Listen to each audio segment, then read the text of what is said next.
हमने समेटा है साहित्य के हिस्सों को, मेरे आपके मन के कहते किस्सों को। नमस्कार, ये है कथा कस्तूरी और मैं मधु मिश्रा आज आपके लिए लेकर आई हूँ सार्थक कहानियों के कथा स्पर्धा द्वितीय में द्वितीय स्थान प्राप्त करने वाली विजेता कहानी लेकर। इसकी लेखिका हैं ममता सिंह देवा और कहानी का शीर्षक है एक पहल जो कामयाब नहीं हुई। चुप रहो, मेरी जिंदगी में पनौती बनकर आई हो तुम। काश काश कि हम दोबारा मिलते ही नहीं। कोई और होती तो कम से कम मुझे पापा कहने वाला तो कोई होता, अवनीश ने चिल्लाते हुए कहा। मूड बनी खड़ी की खड़ी रह गई विनम्रता। यही सुनने के लिए अवनीश के साथ को उसने चुना था। लौट गई अपने अतीत में 25 साल पहले। सच कह रहा हूँ, तुम्ही से शादी करूँगा, लेकिन अभी नहीं, 2 साल का समय चाहिए मुझे। अवनीश जब विनम्रता से कह रहा था तब साथ में खड़ा उसका दोस्त भी उसकी हाँ में हाँ मिला रहा था। ये देख विनम्रता को और भी गुस्सा आ गया। इसको अपने हर काम में किसी का सहारा चाहिए। कोई काम अकेले अपने दम पर कर ही नहीं सकता। आज भी साथ में दोस्त लेकर आया है। बात वहीं ख़त्म हो गई। 2 साल बाद किसने देखा है। कुछ महीने बीते बेचैनी में। पढ़ाई बहुत करनी थी जो वो कर रही थी। रही बेचैनी की बात तो उसके लिए दोस्तों की फौज है ही। साल बीतते ही विनम्रता की रूममेट रश्मि ने अपनी शादी तय होने की खुशखबरी सुना दी और कसम ले ली कि कोई बहाना नहीं चलेगा। एग्ज़ाम की वजह से विनम्रता को छोड़ सारी फ्रेंड्स रश्मि की शादी में चली गई थी। विनम्रता को रश्मि के बड़े भाई लेने आए। उनके साथ कार में आगे एक कुछ ज़्यादा ही हैंडसम लड़का बैठा था। विनम्रता को रश्मि के पास पहुंचने की जल्दी थी। बीच बीच में सड़क पर निगाह डालती तो सामने मिरर में वो लड़का घूरता हुआ मिलता। भाई साहब, कहीं रुककर चाय पी लेते हैं ना, उस लड़के ने कहा। नहीं, एकदम नहीं, अब तो बस घर पहुंचकर ही चाय पियेंगे, विनम्रता ने हल्के गुस्से में कहा। प्रॉब्लम क्या है आपको चाय पीने में? मुझे प्रॉब्लम चाय पीने से नहीं, रुकने से है। थोड़ी देर में क्या फ़र्क पड़ जाएगा? बहुत फ़र्क पड़ जाएगा, क्योंकि शादी मेरी फ्रेंड की है, आपकी नहीं। विनम्रता की आवाज़ में तल्खी थी और सामने बैठे लड़के की शक्ल से पता चल रहा था कि उसको ये तल्खी पसंद नहीं आई थी। रश्मि के घर पहुंचकर वहाँ वो रस्मों में ऐसी मशगूल हुई कि किसको उसकी आवाज़ की तल्खी पसंद आई या नहीं आई उसकी बला से। बारात आ चुकी थी। दूल्हे को देखने के लिए फ्रेंड्स में होड़ लगी थी।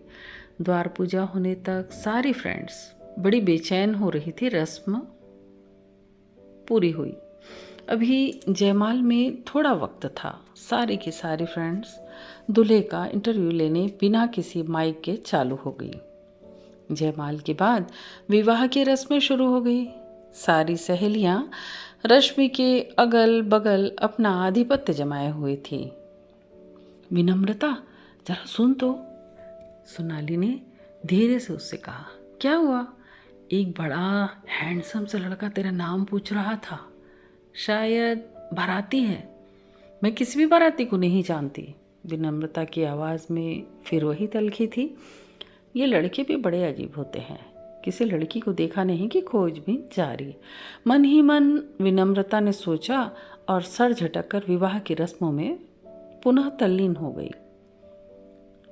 ए सुनो, तुम सब, हम कोई 4 खाना खा कर आते हैं, फिर और 4 चली जाएंगी, अनीता ने सारी फ्रेंड से कहा। पर विनम्रता के पेट में तो चूहे कूद रहे थे। रास्ते में उसने कुछ खाया भी नहीं था और रश्मि के घर पहुंचने के बाद बस चाय के साथ ही कुछ थोड़ा सा लिया था उसने। मैं तो जा रही हूँ खाना खाने, जिसको साथ आना है आ जाए, कहती हुई विनम्रता उठ खड़ी हुई। प्लेट लेकर खाना ले ही रही थी कि एक आवाज़, एक्सक्यूज़ मी। सुनकर पलटी तो वो लड़का खड़ा था जो उसके साथ आया था। विनम्रता ने ऊपर से नीचे उसे देखा। वाकई हैंडसम तो है ये, मन ही मन सोचते हुए। यस, उस लड़के की आंख में आंख डालकर उसने कहा, may I know your name please. लड़का बोला, लेकिन उसके पूछने के तरीके में एक अकड़ सी थी। इतनी दूर तक साथ आए लेकिन नाम नहीं पता कर पाए। विनम्रता ने अकड़ के साथ कहा, तुमको मेरा नाम पता है? लड़के ने उसी अकड़ से पूछा। No, I am not interested. विनम्रता ने अपनी अकड़ कायम रखी। But I am interested. ये कहते हुए लड़का जरा सा मुस्कुराया। मुस्कुराते हुए उसके गाल पे जो निशान था वो गहरा हो गया। विनम्रता के दिल की गहराई में भी कुछ हलचल हुई, जिसकी वजह सिर्फ और सिर्फ उसे ही सुनाई दे रही थी। विनम्रता। विनम्रता ने धीरे से कहा, but you are not very विनम्र। ये कहते हुए लड़के ने जोर से ठहाका लगाया। Very funny. कहते विनम्रता वहाँ से हटकर अपनी फ्रेंड मंडली के पास आ गई। खाना खाते हुए सोच रही थी, ओह, तो यही मेरा नाम पूछ रहा था। विदाई का सब कुछ बड़ा ही हृदय स्पर्शी होता है। आंसुओं को बाहर निकलने के लिए हमारे इजाज़त की ज़रूरत नहीं होती। उस रात सब लोग थे घर में, घर भरा हुआ था। बस रश्मि के ना रहने से एक खालीपन सा था। यही खालीपन हर लड़की के घर वालों के मन में और घर में हमेशा रह जाता है। दूसरे दिन सुबह नाश्ता करके हम सब मिनी बस से हॉस्टल के लिए रवाना हो गए। अचानक वो हैंडसम लड़का याद आ गया। अरे मैं भी अजीब हूँ, उसको अपना नाम तो बता दिया, लेकिन उसका क्या नाम था?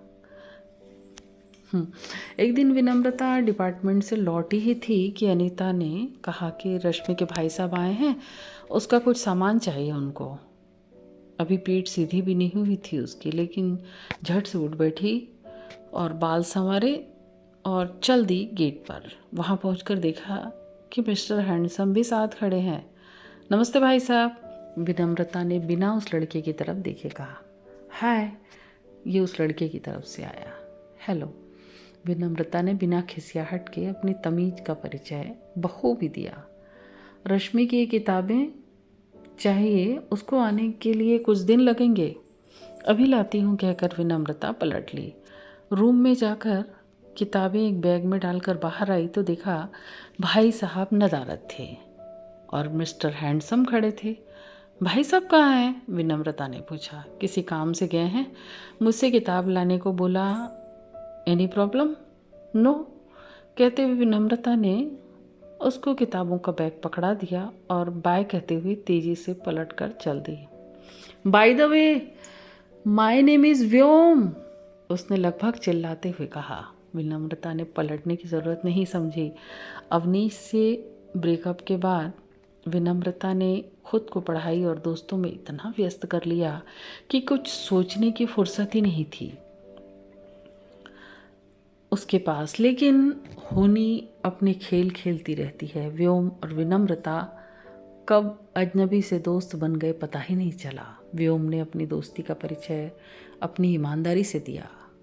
मेरे डाइवर्स का केस चल रहा है, मैं एक 4 साल के बच्चे का डैड हूँ, व्योम ने कहा। क्या प्रॉब्लम है तुम्हारे और तुम्हारी वाइफ में? विनम्रता ने एकदम नॉर्मली पूछा। उसको मेरी किसी भी लड़की से बात करने में प्रॉब्लम है। ये प्रॉब्लम नहीं, बीमारी है, उसे किसी साइकोलॉजिस्ट को दिखाओ, विनम्रता ने कहा। खुद आर्मी ऑफिसर की बेटी है, एक कैप्टन की वाइफ, फिर भी वो ऐसी क्यों है समझ नहीं आता। काउंसलिंग भी करवाई लेकिन कोई फ़ायदा नहीं हुआ, व्योम ने दुखी मन से कहा। वक्त बीतने लगा। एक दिन व्योम ने विनम्रता को प्रपोज कर दिया। विनम्रता ने व्योम को अपने घर वालों से मिलाने की बात कही। आई हैव नो प्रॉब्लम विनम्रता, व्योम ने मुस्कुराते हुए कहा। घर आकर विनम्रता ने मम्मी पापा को व्योम के बारे में सब कुछ साफ साफ बता दिया। पहले हम लड़के से मिलेंगे और जब तक उसका डाइवर्स नहीं हो जाता तब तक शादी का तो सवाल ही नहीं है। उस छोटे से बच्चे की जिम्मेदारी संभाल पाओगे तुम? मैंने अभी इस बारे में सोचा ही नहीं है पापा। इतना आसान नहीं है बेटा, बहुत मुश्किल है, साहस भी चाहिए इसके लिए। एक बार फिर से सोच लो, पापा ने समझाते हुए कहा। उस दिन विनम्रता को नींद नहीं आ रही थी। उठकर मम्मी की किताबों की अलमारी उसने खोली तो सामने ही मन्नू भंडारी की आपका बंटी दिखाई दी। उसने उठाया और अपना ध्यान वो व्योम की तरफ से हटाकर किताब पढ़ने में व्यस्त हो गई। जैसे जैसे वो किताब पढ़ती गई, व्योम का बेटा उसके दिलो दिमाग पर सवार होने लगता। पूरी किताब पढ़ डाली। सुबह उठी तो विनम्रता की आंखें सूजी देखकर मम्मी ने पूछा, क्या बात है बेटा, रात को ठीक से सोई नहीं क्या? सोई तो थी मम्मी, लेकिन देर से। आज व्योम आने वाला था। विनम्रता तैयार थी हालात का सामना करने के लिए। व्योम से मिलकर पापा ने अपनी बात रख दी। सब ठीक है बेटा, लेकिन तुम्हारा डाइवोर्स कब तक होगा इसका कोई ठिकाना नहीं, और जब तक नहीं हो जाता हम इस शादी के लिए तैयार नहीं हैं। व्योम बहुत समझदार था। उसने भी उनकी हाँ में हाँ मिलाई और कहा, मेरी वाइफ तैयार नहीं, इस वजह से देर हो रही है। विनम्रता सबको चुपचाप सुन रही थी। पापा मम्मी के कमरे से बाहर जाने के बाद उसने व्योम को मनु भंडारी की किताब आपका बंटी पकड़ा कर कहा। रात में उसने किताब पढ़ी और उसे लगा कि एक बच्चे को उसकी माँ जितना अच्छे से समझ सकती है कोई दूसरा नहीं समझ सकता। तुम इस किताब को पढ़ना, तब तुम्हें अपने बेटे को समझने में आसानी होगी और शायद तुम अपनी पत्नी से डाइवोर्स भी ना लो। व्योम आश्चर्य से उसको देख रहा था। उसने कहा, इतना सोचती हो तुम मेरे बेटे के बारे में? इतना तो उसकी माँ भी नहीं सोचती। मुझे लग रहा है कि मैं तुम्हारे और तुम्हारी पत्नी के बीच में आकर तुम्हारे बेटे की गुनाहगार हो गई हूँ।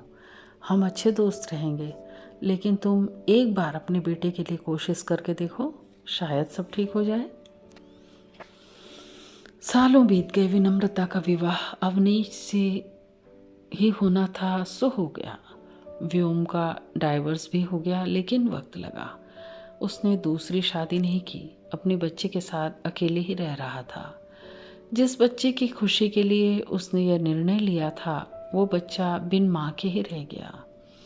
क्या उस बच्चे का बिना माँ के रहने का कारण वो खुद तो नहीं थी? अगर वो हाँ कह देती तो उस बच्चे को उसके रूप में माँ तो मिल जाती, और उसका बिना बच्चे के रहना ऊपर वाले की उसके साथ नाराज़गी तो नहीं? पता नहीं किस्मत क्या खेल खेलती है और हम उस खेल का हिस्सा बनते जाते हैं। चाय कब दोगी मुझे? अवनीश की चिल्लाने की आवाज़ से वापस वो वर्तमान में लौट आई। व्योम से आखिरी मुलाकात के वक्त उस किताब के पहले पन्ने पर विनम्रता ने लिखा था, एक बेटे को उसकी माँ से दूर नहीं करने की दिल से की गई एक पहल। ये कहानी बस यहीं तक। अभी आप सुन रहे थे मुझसे यानी मधु मिश्रा की आवाज़ में ममता सिंह देवा की कहानी एक पहल जो कामयाब नहीं हुई। आपको ये कहानी कैसी लगी? आप अपनी प्रतिक्रिया हमें ज़रूर बताइए और कथा कस्तूरी चैनल को सब्सक्राइब भी कर लीजिए ताकि आपको और भी नई नई कहानियाँ सुनने को मिलती रहे। तो मैं फिर मिलती हूँ आपके लिए एक नई कहानी लेकर। नमस्कार।